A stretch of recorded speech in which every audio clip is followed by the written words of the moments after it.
Hi and hello everyone. This is Beslin from Beslin Math Easy channel. Welcome to all. எல்லாரும் எப்படிமா இருக்கீங்க?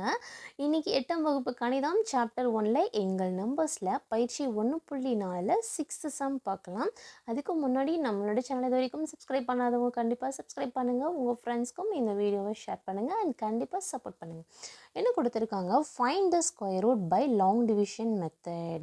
அதாவது square root நம்ம கண்டுபிடிக்கணும். எதை யூஸ் பண்ணி லாங் டிவிஷன் மெத்தட். போன சம்மில் என்ன கொடுத்துருந்தாங்கன்னா பகா காரணிப்படுத்தியிருந்தோம். அதாவது ப்ரைம் ஃபேக்டரைசேஷன் மெத்தட் யூஸ் பண்ணி நம்ம ஸ்கொயர் ரூட் கண்டுபிடிச்சோம். இந்த சம்மில் லாங் டிவிஷன் மெத்தடை யூஸ் பண்ணி ஸ்கொயர் ரூட் கேட்குறாங்க. அதாவது நீள் வகுத்தல் முறை லாங் டிவிஷன். இதை வர்க்கமூலத்தை நம்ம கண்டுபிடிக்கணும். ஸ்கொயர் ரூட்டை கண்டுபிடிக்கணும். சரியா? இதில் வந்து 5 சப்டிவிஷன் கொடுத்துருக்காங்க. நம்ம 1 by 1 பார்க்கலாம். ஃபஸ்ட்டு சப்டிவிஷன் என்ன கொடுத்துருக்காங்க? 1764 1764 கொடுத்துருக்காங்க. So first subdivision first some தான் செய்ய போகிறோம். எடுத்து எழுதியாச்சு. இதில் ஒரு 3 ஸ்டெப்ஸ் நான் சொல்கிறேன். அதை மட்டும் நல்லா மைண்டில் ஞாபகம் வச்சுக்கோங்க. ஸோ ஈஸியாக அந்த சம்மை பண்ணிடலாம். ஸ்டெப் 1 பாருங்கள், செப்பரேட்டட் பை கம்மாஸ். அதாவது என்ன பண்ணணும்னா ரெண்டு நம்பராக நம்ம ஃபஸ்ட் என்ன பண்ணணும், செப்பரேட் பண்ணணும், பேர் பண்ணணும். ஓகேவா? 2 டிஜிட்ஸாக நம்ம வந்து என்ன பண்ணணும், பேர் பண்ணணும். ஓகே. அடுத்து ஸ்டெப் 2 என்னென்னா மல்டிப்ளையிங் த சேம் நம்பர். அதாவது எந்த நம்பரால், இப்போ ஃபார் எக்ஸாம்பிள் இப்போ 2ன்னு எடுக்கிறோம் அப்படின்னா கண்டிப்பாக 2ஆல் தான் மல்டிபிள் பண்ணணும். 2 எடுத்துகிட்டு 3ஆலேயோ 4ஆலேயோ நம்ம என்ன பண்ணக்கூடாது, மல்டிபிள் பண்ணக்கூடாது இந்த லாங் டிவிஷனில். அதே மாதிரி இப்போது 4 எடுக்கிறோம் அப்படின்னாலும் கண்டிப்பாக 4ஆல் தான் மல்டிபிள் பண்ணணும். 5 எடுக்கிறோன்னா 5ஆல் தான் மல்டிபிள் பண்ணணுமே தவிர வேறு நம்பர்ஸ்னால மல்டிபிள் பண்ணக்கூடாது. ஓகேவா? அடுத்து என்ன ஸ்டெப் 3 என்னென்னா கோஷன்ட்டை நம்ம 2ஆல் மல்டிபிள் பண்ணுவோம். இது எந்த ஸ்டெப்புன்னு சொல்லி நான் சம் போடும்போது சொல்கிறேன், உங்களுக்கு ஈஸியாக புரியும். இப்போதைக்கு இந்த 3 ஸ்டெப்பை மட்டும் நல்லா கொஞ்சம் ஞாபகம் வச்சுக்கோங்க. 1764. சரி, இப்போது என்ன பண்ணுறோம் அப்படின்னா இப்போ 2 to 2 ஜீட்டாக நம்ம என்ன பண்ணுறோம், இதை வந்து பேர் பண்ணோம். 1 2, 1 2. ஓகே. இப்போ இது ரெண்டையும் எடுத்திருக்கோம், இந்த 2 நம்பரையும் நம்ம எடுத்திருக்கோம். இப்போ இங்கே என்ன இருக்குது, 17னா ஆக்சுவலாக எந்த டேபிளில் வரும் பாருங்கள். இப்போ 1 ஸ்கொயர்டுனா 1, 2 ஸ்கொயர்டுனா 2, 3 ஸ்கொயர்டுனா is equal to 9. Sorry, 2 2s are 4 கிடைக்கும் இல்லையா? 3 3s are 9. அடுத்து 4 ஸ்கொயர் பண்ணால் 16 கிடைக்கும். 5 ஸ்கொயர் பண்ணும்போது 25 கிடைக்கும். எக்ஸட்ரா அப்படி வச்சுக்கலாம். இப்போ இங்கே என்ன இருக்குது, ஆக்சுவலாக 17 இருக்குது, 17 இருக்குது. கொஞ்சம் நல்லா கவனிங்க. நம்ம என்ன சொன்னோம், மல்டிப்ளைங் த சேம் நம்பர். எந்த நம்பரால் நம்ம பெருக்கிறோம், 4ஆல் பெருக்குனா 4ஆல் தான் பெருக்கணும், 2ஆல் பெருக்குனா 2ஆல் தான் பெருக்கணும். இப்போ 1 ஸ்கொயர்னா 1 தான். இங்கே 17, 17க்குள்ளே எந்த வேல்யூ வருதுன்னு பார்க்கலாம். 2 ஸ்கொயர் பண்ணால் 4 தான் வருது, 3 ஸ்கொயர் பண்ணால் 9. ஸோ 17 கொஞ்சம் கிட்ட பார்க்கலாம். அப்படின்னா 14 ஸ்கொயர் பண்ணும்போது நமக்கு என்ன கிடைக்குது, 16 கிடைக்குது. ஸோ 16ம் 17ம் பக்கத்தில். அப்போ என்ன எடுத்துக்கலாம், 4 ஸ்கொயர்னா 4 × 4ன்னு அர்த்தம். அப்போது 4 பெருக்கும் போது நமக்கு என்ன கிடைக்குது, 16. 4 4s are 16. சரியா? ஓகே. இப்போது 17லேருந்து 16 கழிச்சா நமக்கு ரிமைனிங் 1 கிடைக்கும். அடுத்து என்ன பண்ணுறோம் அப்படின்னா இங்கே என்ன இருக்குது, 4 இருக்குது. மல்டிப்ளையிங் பை 2ன்னு சொன்னோமா. இப்போ அந்த 4 வந்து என்ன பண்ணுறோம், 2ஆல் × 2ன்னு அர்த்தம். 4 2ஆல் பெருக்கினா என்ன கிடைக்கும், நமக்கு 8 கிடைக்கும். ஆக்சுவலாக இப்போ 8 மட்டும்தான் இங்கே இருக்குது. சரியா? எப்படி இங்கே 8 வந்தது, 4 வந்து 2ஆல் மல்டிபிள் பண்ணும்போது 8 கிடச்சிருச்சு. சரி, இப்போ அடுத்து நெக்ஸ்ட் என்ன பண்ணுறோம், இந்த 2 டிஜிட்டும் இங்கே இறக்கிறோம். 64. அப்போ என்ன, 164 164 இருக்குது. இங்கே 8 மட்டும்தான் இருக்குது. இப்போ 8ஓட இப்போ எடுத்துக்கோங்க, 8ஐ இப்போது நான் 1ஆல் மல்டிபிள் பண்ணுறேன்னா 8ஓட 1 சேர்க்குறேன்னா கண்டிப்பாக 1ஆல் தான் பெருக்கணும். அப்போ 1 1s are 1, 1 8s are 8. ஓகேவா? என்ன கிடைக்குது, 81 164. ஒரு 2ஆல் ட்ரை பண்ணி பார்க்கலாம் அப்படின்னு பார்த்தாலும் இப்போ 8 2ஆல் மல்டிபிள் பண்ணால் 2ஆல் தான் ட்ரை பண்ணணும். 2 2s are 4, 8 2s are 16 வந்துடுச்சா? அப்போ 164. எப்போ 2. அப்போ இங்கேயும் 2 போடணும், இங்கேயும் 2 போடணும். இப்போ 82 2ஆல் பெருக்கும் போது 164 கிடைச்சிருச்சு. ரிமைண்டர் 0 ஆகிடுச்சு. புரியுதா? ஏன்னா சப்ராக்ட் பண்ணணும். 164 மைனஸ் 164 0. இப்போ என்ன கிடச்சிருச்சு நமக்கு பாருங்கள், ரூட் ஆஃப் 1764 நம்ம வந்து என்ன பண்ணோம், இதோட வந்து நீள்வகுத்தல் முறையில் நமக்கு வந்து வர்க்கமூலம் கண்டுபிடிக்கும் போது என்ன கிடைச்சது, 42. இப்போ 42 × 42 மல்டிபிள் பண்ணிங்கன்னா இந்த 1764 ஈஸியாக கிடைச்சிரும். புரியுதா? ஈஸியாக அண்டர்ஸ்டாண்ட் பண்ணியிருப்பீங்கன்னு தான் நினைக்கிறேன். ஓகே. இப்போ செகண்ட் சப்டிவிஷன் பார்க்கலாம். செகண்ட் சப்டிவிஷனில் 6889ன்னு சொல்லி கொடுத்துருக்காங்க. இப்போ என்ன பண்ணுவோம், லாஸ்ட்லேருந்து ரெண்டு ரெண்டு டிஜிட்டை நம்ம என்ன பண்ணணும், பேர் பண்ணணும். இப்போது இது ரெண்டும் இது ரெண்டும், அப்போது கம்மா. இப்போது 68 ஃபஸ்ட்டு எடுத்துக்கிறோம். 68ன்னு சொல்லும் போது இது நியர்பை எந்த நம்பர் கிட்ட இருக்குது. இப்போது 68. இப்போ பாருங்கள், 1 ஸ்கொயர் 1, 2 ஸ்கொயர் பண்ணால் 4 தான், 3 ஸ்கொயர் 9, 4 ஸ்கொயர்னால் 16, 5 ஸ்கொயர் பண்ணும்போது 25, 6 ஸ்கொயர் பண்ணும்போது 36, 7 ஸ்கொயர் பண்ணும்போது 49, 8 ஸ்கொயர் பண்ணும்போது 64 கிடைக்கிது. இங்கே என்ன இருக்குது, 68 இருக்குது. ஆனால் அடுத்து 9 ஸ்கொயர் பண்ணும்போது 81, இந்த 68 தாண்டி போயிடுது. அப்போ நம்ம என்ன எடுக்கக்கூடாது, 9 எடுக்கக்கூடாது. இதுக்கு முந்தின டேர்ம் என்ன, 8 ஸ்கொயர்டை நம்ம எடுத்துக்கலாம். அப்போ 8 ஸ்கொயர் பண்ணும்போது நமக்கு என்ன கிடைக்கிது, 64 கிடைக்கிது. அப்போ இங்கே என்ன எடுத்துக்கலாம், அப்போ இங்கே எதால் நம்ம பெருக்கிறோமோ சேமாக தான் நம்பர் இருக்கணும். 8 4ஓ இல்லை வேறு எந்த நம்பரோ மாறி இருக்கக்கூடாது. அப்போ இங்கே 8னா இங்கேயும் 8. அப்போ 8 8 என்ன 64 நமக்கு கிடைக்கிது. இப்போது 68லேருந்து 4 கழிச்சா என்ன கிடைச்சிரும், நமக்கு 4 மட்டும் கிடைக்கும். அடுத்து இந்த ரெண்டு இது ரெண்டு தானே பேர், அப்போ இது ரெண்டு வேல்யூவையும் நம்ம நெக்ஸ்ட்டு இறக்கணும். அப்போ 89. அப்போ என்ன கிடைச்சிரும், 489. அடுத்து ஸ்டெப் 3 என்ன பண்ணணும், நம்ம கண்டிப்பாக இதை கோஷன்ட்டை 2ஆல் நம்ம பெருக்கணும். அப்போ 8 வந்து இங்கே கரெக்டாக எழுதணும், இன்ட்டு 2ஆல் பெருக்கணும். 8 2 என்ன கிடைச்சிடும், 16 மட்டும்தான் கிடைக்கும். இப்போது இந்த 16ஓட எந்த நம்பரை சேர்த்து நம்ம பெருக்குனா 489 கிடைக்கும் செக் பண்ணணும். அப்போ பாருங்கள், 16 வந்து இப்போது 161 போட்டோம்னா கண்டிப்பாக 1ஆல் தான் பெருக்கணும். அப்போ என்ன கிடைச்சிரும், நமக்கு 161 கிடைக்கும். அதே மாதிரி 162ஆல் மல்டிபிள் பண்ணுறோம் அப்படின்னா என்ன கிடைக்கும், இங்கே ஆக்சுவலாக 2 2s are 4, 6 2s are 12, 2 மிச்சம் 1, 2 1 2 3, 324. அப்போ 16 2 வந்து 324 தான் கிடைக்கிது. இங்கே 489 இருக்குது. இப்போ அடுத்து நம்ம ட்ரை பண்ணோம் அப்படின்னா இங்கே 16 தானே இருக்குது. ஸோ 16ஓட நான் 3 சேர்த்தனா கண்டிப்பாக 3 தான் நம்ம பெருக்கணும். சரியாம்மா, 3 3s are 9, 6 3 18, 8 remaining 1, 3 1s are 3 4 வந்துருச்சா. அப்போது 163 3ஆல் பெருக்கும் போது 489 நமக்கு கிடைக்கிது. 489. அப்போ இங்கே 16 தான் இருக்குது. அப்போ இங்கே 3 நம்ம சேர்த்துக்கிறோம், இங்கேயும் 3 நம்ம ரைட் பண்ணோம். அப்போது 163 3ஆல் பெருக்கும் போது நமக்கு 489 கிடைக்கும். சரியா. இப்போ இதுலேருந்து இதை சப்பு பண்ணும்போது நமக்கு ரிமைண்டர் என்ன கிடைச்சிடும், 0. அப்போ தேர்ஃபோர் என்ன 6889, இதுதான் 6889 நம்ம வந்து ஸ்கொயர் ரூட் பண்ணுறோம். என்ன யூஸ் பண்ணி, லாங் டிவிஷன் மெத்தடை பண்ணும்போது நமக்கு என்ன கிடைச்சது, 83. இப்போ 83 × 83 போட்டிங்கன்னா 6889 நமக்கு கிடைச்சிடும். அவ்வளோதான். சரியா. ஓகே, இப்போ அடுத்த தேர்ட் சப்டிவிஷன். அடுத்தது என்னென்னா 11025. இப்போ இந்த நம்பரை நம்ம எடுக்கிறோம். எப்போது லாஸ்ட்லேருந்து ரெண்டு டிஜிட்டை நம்ம ஃபஸ்ட்டு என்னப்போ பிரிக்கணும். அப்போ பேர் பண்ணும்போது இந்த 2 நம்பர் வரும், இது 2 வரும், அடுத்து இது 1 மட்டும் தான். அப்போ இது கம்மா இந்த 2 நம்பர், இப்போ 1 மட்டும். இப்போ ஃபஸ்ட்டு என்ன இருக்குது, 1. இப்போ 1னா 1 1s are 1 கிடைக்குமா நமக்கு, பார்த்தோம்ல. 1 1s are 1 ஸ்கொயர் பண்ணால் நமக்கு 1. இங்கே பாருங்கள், 1 ஸ்கொயர்னால் 1. அப்போது 1 1 1. இப்போ 1 1 1. இப்போ சப்ராக்ட் பண்ண என்ன கிடைக்கும், 1 - 1 0 ஆகிடும். சரி. இப்போ நெக்ஸ்ட் என்ன, இந்த 10, இந்த 1ஐயும் இந்த 0வையும் நம்ம இறக்கணும், 10. ஓகே, இப்போது என்ன பண்ணுறோம், அடுத்து இங்கே என்ன இருக்குது, ஆக்சுவலாக நமக்கு 1 தான் இருக்குது. இப்போ 1ஐ வந்து நம்ம என்ன பண்ணுறோம், 2ஆல் நம்ம மல்டிபிள் பண்ணணும். இதுதான் அடுத்த ஸ்டெப்பு. இங்கே கோஷன்ட் என்ன இருக்கோ 1 இருக்குது நமக்கு. அப்போ 1ஐ 2ஆல் பெருக்கினா நமக்கு என்ன கிடைக்கும், வெறும் 2 மட்டும்தான் கிடைக்கும்.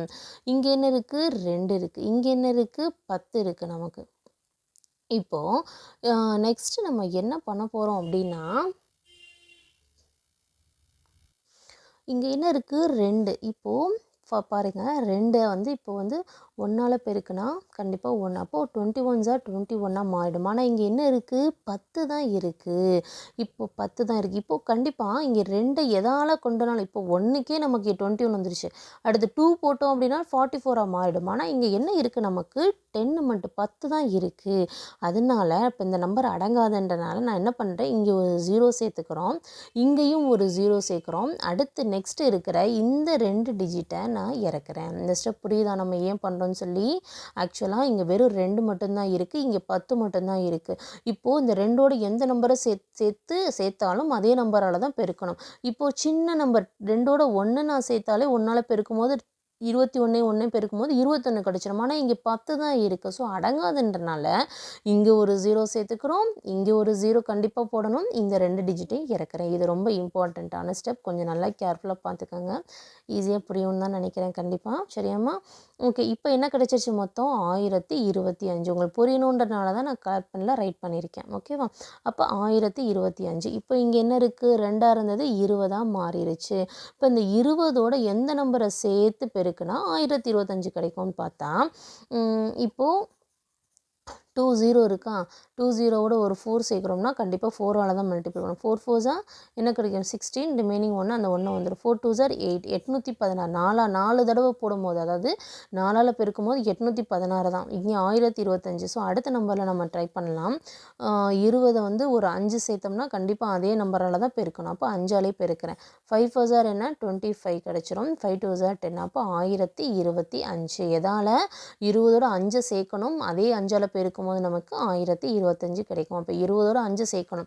20ஓட 5 சேர்த்துருக்கேன்னா அப்போது இந்த 205ஓட இந்த 5 பெருக்கிறோம். அப்போ இங்கே 5. அப்போ 205 × 5 என்ன? 1025 1025. இப்போ கழிக்கும் போது நமக்கு என்ன கிடைச்சிரும்? ரிமைனிங் 0 கிடைச்சிரும். அப்போ இதுக்கு தான் ஸ்கொயர் ரூட் ஆஃப் 11025 நமக்கு என்ன கிடைச்சிருக்கு? 105. இப்போ 105 2 தடவை பெருக்கி பார்த்தீங்கன்னா கண்டிப்பாக இந்த வேல்யூ கிடைக்கும். ஓகேவா? ஓகே. அடுத்த சப்டிவிஷன். அடுத்த வேல்யூ என்ன? 17956. ஓகே. இதுக்குமே நம்ம லாங் டிவிஷன் மெத்தட் தான், நீள் வகுத்தல் முறை தான் பயன்படுத்த போகிறோம். ஃபஸ்ட்டு ஸ்டெப்பே என்ன? நமக்கு கண்டிப்பாக பேராக பிரிக்கணும். 2 2. இப்போ இது 2 இது 2 இது 1 மட்டும்தான் தனியாக இருக்குது. சரி. 1 ஸ்கொயர் 1ன்னு எழுதலாமா? 1 1. இப்போ 1 × 1 1. 1 சப்ராக்ட் பண்ணால் 0. அடுத்து 2 என்ன பண்ணணும்? இந்த 7ஐயும் இந்த 9ஐயும் 2 டிஜிட்டை நம்ம இறக்கியாச்சு. இப்போது 1ஓட நம்ம என்ன பண்ணணும்? இன்ட்டு 2ஆல் மல்டிபிள் பண்ணால் 1 × 2 2 தான் கிடைக்கும். சரி. இப்போ இந்த 2ஓட எந்த நம்பரை சேர்த்து பெருக்குனா 79 வரும் அப்படின்னு சொல்லி பார்க்கணும். இப்போ 2ஓட 2 சேர்த்தனா என்ன கிடைக்கும்? 44 கிடைக்கும். பட் இங்கே என்ன இருக்குது? 79. ஸோ இன்னும் கொஞ்சம் பார்க்கலாம் எக்ஸ்ட்ரா. அடுத்த நம்பர் போகலாம். இப்போ 2ஓட 3 × 3. அப்போது 3 போட்டால் 3 3 9 3 2 6. என்னது? 69. அப்போது 2ஓட 3 சேர்த்து அதே 3ஆல் பெருக்குனா நமக்கு 69 கிடைக்கும். அப்போ 23 × 3 தான். 23 × 3 69. அப்போ 23ஐயும் 3ஐயும் பெருக்கும் போது 69 கிடைச்சிரும். ஓகே. இப்போ 9ல் 9 சப்ராக்ட் பண்ணால் 9ல் 9 போச்சுன்னா 0 கிடைக்கும். 7லேருந்து 1 6 கழிச்சா 1 கிடைக்கும். 10. இப்போது அடுத்து என்ன பண்ணுறோம்? இந்த 2 டிஜிட்டை இறக்கணும். இந்த 5ஐயும் இந்த 6ஐயும் நம்ம இறக்குறோம். அப்போ மொத்தம் என்னவாயிடுவீங்க? 1056. சரியா? இப்போ அடுத்து என்ன பண்ணணும் அப்படின்னா, இங்கே கோஷியன்ட் என்னவா இருக்குது? 13ஆ இருக்குது. 13 இங்கே 2ஆல் பெருக்கணும். இன்ட்டு 2. இப்போ 13 2 26 கிடைக்கும். சரியா? இப்போ 26 தான் இருக்குது. அப்போ 26ஓட எந்த நம்பரை சேர்த்து அதே நம்பரால் பெருக்குனா 1056 வரும்னு பார்க்கணும். இப்போது 26ஓட ஒரு 3 சேர்த்து 3ஆல் பெருக்கி பார்க்குறேன். 3 3 9 6 3 18 8 ரிமைனிங் 1 3 2 6 1 7 789. ஆனால் இங்கே என்ன இருக்குது? 1056. ஸோ இன்னும் அடுத்த ஒரு நம்பர் போட்டு பார்க்கலாம். அப்போது 226ஓட ஒரு 4 சேர்த்து அதே நம்பரால் பெருக்கினா 4 4 16 6 மிச்சம் 1 6 4 24 1 25 5 2 4 2 8 9 10 1056 வந்துடுச்சு. இது 4 சேர்த்து 26ஓட 4 சேர்த்து அதே நம்பரால் பெருக்கும் போது 1056 நமக்கு கிடைச்சிருக்கு. அப்போ பாருங்கள், 26ஓட 4 சேர்த்து கண்டிப்பாக 4ஆல் பெருக்கணும். அப்போ 264 × 4 நமக்கு என்ன கிடைச்சிருச்சு? 1056. Remaining also 0. இதுலேருந்து சப்ராக்ட் பண்ண என்ன கிடைச்சிரும்? 0. அப்போ ரூட் ஆஃப் என்ன? 17,956. இதோட வர்க்கமூலம் என்ன அப்படின்னா 134 ஸ்கொயர் ரூட். சரியா? அப்போ 134 2 தடவை பெருக்கி பார்த்தீங்கன்னா கண்டிப்பாக இந்த 17,956 கிடைக்கும். சரியா? இந்த லாங் டிவிஷன் ஈஸியாக அண்டர்ஸ்டாண்ட் பண்ணியிருப்பீங்கன்னு நினைக்கிறேன். டவுட் இருந்ததுன்னா கண்டிப்பாக கமெண்ட் பண்ணுங்கம்மா. இப்போ அடுத்த சப்டிவிஷன் பார்க்கலாம். ஓகே. என்ன கொடுத்துருக்காங்க? 418609 கொடுத்துருக்காங்க. ஓகே. இதில் தான் நம்ம இந்த வேல்யூவை யூஸ் பண்ணி தான் நம்ம ஸ்கொயர் ரூட் கண்டுபிடிக்க போகிறோம். இந்த கொடுத்துருக்க வேல்யூ என்னென்ன கொடுத்துருக்காங்க பாருங்கள். லாஸ்ட்லேருந்து ஃபஸ்ட்டு ஸ்டெப்பே என்னது, செப்பரேட்டட் பை கமா. ரெண்டு டிஜிட்டாக நம்ம ஃபஸ்ட்டு செப்பரேட் பண்ணோம், அதான் ஸ்டெப் 1. அப்போ இது ரெண்டையும் கமா, இது ரெண்டுக்கு கமா, அப்போ இது 2 பேர் ஆகிடுச்சு. இந்த 2 வேல்யூ ஒரு பேர், இது 2 பேர். அப்போ ஃபஸ்ட்டு 41. இது நம்ம இந்த 41 தான் எடுத்துக்கிறோம். சரி, இப்போ 41ன்னு சொல்லும் போது கண்டிப்பாக நம்ம என்ன பண்ணணும், இந்த 41 எந்த வேல்யூக்குள்ளே இருக்குதுன்னு செக் பண்ணணும் நம்ம. இப்போது 1 ஸ்கொயர்டுன்னு சொன்னால் என்ன வந்துடும், 1. 2 ஸ்கொயர்டா 4. 3 ஸ்கொயர்டுன்னு சொல்லும் போது 9. 4 ஸ்கொயர் பண்ணால் 4 4 என்ன கிடைக்கும், 16 கிடைக்கும். 5 ஸ்கொயர்டு வந்து என்ன கிடைக்கும், 25 கிடைக்கும். அதே மாதிரி 6 ஸ்கொயர் பண்ணும்போது 36 கிடைக்கும். 7 ஸ்கொயர் பண்ணும்போது 49 போயிடும், 49. ஆனால் இங்கே என்ன இருக்குது, 41 தான் இருக்குது. அப்போது 7 ஸ்கொயரை எடுக்காமல் அதுக்கு முந்தின டேர்ம் என்ன, 36. எது, 6 ஸ்கொயர்டு. அப்போ என்ன அர்த்தம், 6 × 6. இந்த டேர்மை நம்ம எடுக்கலாம். 6ஐயும் 6ஐயும் பெருக்கும் போது என்ன கிடச்சிருச்சு, 36 கிடைக்கிது. அப்போ இங்கே பாருங்கள், 6 6 6 × 6 பெருக்கும் போது என்ன கிடைச்சிடும் நமக்கு, 36 கிடைக்குதா. ஓகே, இப்போ என்ன பண்ணலாம், 41 36 சப்ராக்ட் பண்ண என்ன கிடைக்கும், 5 மட்டும்தான் நமக்கு கிடைக்கும். ஓகேவா. சரி, இப்போது அடுத்து என்ன பண்ணோம், இந்த 2 டிஜிட்டை நம்ம இறக்குறோம். அப்போது 586 இங்கே 6 தானே இருக்குது, 6ஓட 2 அந்த கோஷன்ட்டோட ஒரு 2 பெருக்கிறோம். 6 மட்டும்தான் இருக்குது. 6ஓட 2 பெருக்கிற என்ன கிடைக்கும், 6 2s 12 கிடச்சிருச்சு. இங்கே 12 மட்டும்தான் இருக்கும். 12ஓட எந்த நம்பரை சேர்த்து பெருக்குனா 586 வரும் அப்படின்னு சொல்லி நம்ம பார்க்கணும். இப்போது இங்கே பாருங்கள், 12ஓட ஒரு 3 சேர்க்குறோம், 3. 3 3s 9, 3 2s 6, 3 1s 3. 369. இங்கே 586. அப்போ அடுத்த நம்பர் நம்ம ட்ரை பண்ணி பார்க்கலாம். 12ஓட ஒரு 4 சேர்க்குறேன், 4. அப்போ 4 4s 16, 6 மிச்சம் 1, 4 2s 8 1 9, 4 1s 4, 496 கிடைக்கிது நியர்பை. ஸோ அப்போ என்ன பண்ணுறேன் அப்படின்னா, 4 இந்த 12ஓட 4 சேர்த்து அதே 4ஆல் பெருக்கணும். அப்போ 12ஓட 4 சேர்த்து அதே 4ஆல் பெருக்கும் போது என்ன கிடைக்கிது அப்படின்னா 496 கிடைக்கிது. ஸோ 496 ரைட் பண்ணியாச்சு. இப்போ 6ல் 6 கழிச்சா என்ன கிடைக்கும், நமக்கு 0 தான் கிடைக்கும். இங்கே என்ன இருக்குது, 8. இங்கே ஒன்று பாரோ பண்ணால் 4, இங்கே 18 ஆயிரும். அப்போ என்ன ஆயிரும், 18லேருந்து 9 கழிச்சா 9. என்னவா இருக்குது, இங்கே 90 இருக்குது. இப்போ ரிமைனிங் இருக்கக்கூடிய இந்த 0வையும் இந்த 9 இந்த 2 டிஜிட்டை இறக்குறோம். அப்போது 9009 இருக்குது. அடுத்து என்னவாகும், இங்கே 6 4 மாறிடுமா, 2 டிஜிட் வந்துடும். இப்போ இந்த 64 என்ன பண்ணணும், 2ஆல் நம்ம பெருக்கிறோம். அப்போ 64 2ஆல் பெருக்கினா நமக்கு என்ன கிடைக்கும் பாருங்கள், 64 2ஆல் பெருக்கிறோம். 4 2s 8, 6 2s 12, 128. அதுதான் இங்கே கிடச்சிருக்கு. புரியுதா எப்படி 128 வந்ததுன்னு. 64 2ஆல் பெருக்கும் போது 128 நமக்கு கிடைக்கிது. இப்போது இந்த 128ஓட எந்த நம்பரை சேர்த்து அதே நம்பரால் பெருக்குனா இந்த 9009 வரும்னு சொல்லி நம்ம செக் பண்ணணும். இப்போ பாருங்கள், 128 வந்து மற்ற எந்த நம்பரால் போட்டாலும் வராது. 128 ஒரு 7 சேர்த்து அதே 7ஆல் பெருக்கும் போது நமக்கு இந்த 9009 கிடைக்கும். ட்ரை பண்ணி பாருங்கள். அப்போது இதில் வந்து சப்ராக்ட் பண்ணால் ஆட்டோமேட்டிக்காக 0 வந்துடும். அப்போது ரூட் ஆஃப் இந்த வேல்யூக்கு சரியா 418609 இதோட வர்க்கமூலம் என்ன, 647, 647. இந்த 647 ஆக இன்னொரு டைம் 2 டைம்ஸ் நம்ம நீங்கள் மல்டிபிள் பண்ணி பார்த்தீங்க அப்படின்னா இந்த ரூட்டில் இருக்க இந்த வேல்யூ கிடைச்சிடும். சரியா. ஸோ ரொம்ப ஈஸியான சம் தான். ஜஸ்ட் நீங்கள் கான்சென்ட்ரேட் மட்டும் பண்ணுங்கள். இந்த 3 ஸ்டெப்ஸை நல்லா ஞாபகம் வச்சுக்கோங்க. ஃபஸ்ட்டு வந்து செப்பரேட்டட் பை கமாஸ் கண்டிப்பாக பண்ணணும். அதுக்கப்புறம் நம்ம மல்டிப்ளைங் தி சேம் நம்பர்னால் உங்களுக்கு தெரியும், எந்த நம்பரை நம்ம எடுக்கிறோமோ அதே நம்பரால் தான் கண்டிப்பாக மல்டிபிள் பண்ணணும், கண்டிப்பாக பெருக்கணுன்றது உங்களுக்கு தெரியும். அடுத்தது வந்து கோஷன்ட்டை வந்து நம்ம மறந்துடாமல் 2ஆல் மல்டிபிள் பண்ணி எழுதிக்கணும். சரியா. அவ்வளோதாம்மா இந்த சம். ஏதாவது டவுட் இருந்ததுன்னா கண்டிப்பாக கமெண்ட் பண்ணுங்கள். மறந்துடாமல் சப்ஸ்கிரைப் பண்ணுங்கள் அண்ட் உங்கள் ஃப்ரெண்ட்ஸ்க்கும் கண்டிப்பாக ரெக்கமெண்ட் பண்ணுங்கள். தேங்க்யூ.